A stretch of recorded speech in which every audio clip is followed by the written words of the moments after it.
Isinailalim na sa inquest ang bus driver na nakasagasa isa sang high school student sa kanyang field trip sa Tanay Rizal. Wala naman daw nakitang criminal case na posibleng isang palaban sa eskwelahan at bus company. Mula sa Taytay Rizal, may ulat on the spot si Ian Cruz. Exclusive. Ian?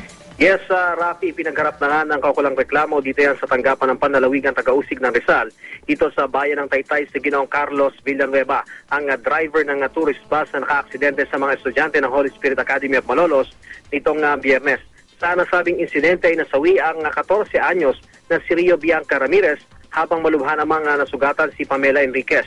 Hindi pinakuna ng actual inquest ni Villanueva na ayon nga kay Pio Tristani Dones ng Tanay Police ay ipinagharap na reklamong reckless negligence resulting in homicide, serious physical injuries, and damage to government properties.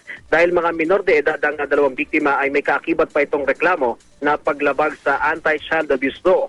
Wala naman daw makitang reklamong kriminal na maisasampa ang mga pulis laban sa Holy Spirit Academy of Malolos at sa bus company na Advocate Transport o Advocate Transport.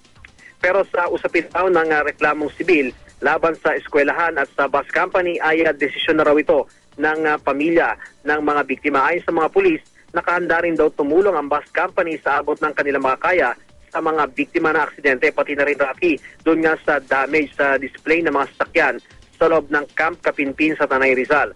Habang wala pang resolusyon ang reklamo kay Villanueva, ay pansamantala muna siyang ibabalik sa detention cell ng Tanay Police. Yan muna ang latest mula rito sa Taytay Rizal. Balik sa iyo, Rafi. Maraming salamat, Ian Cruz.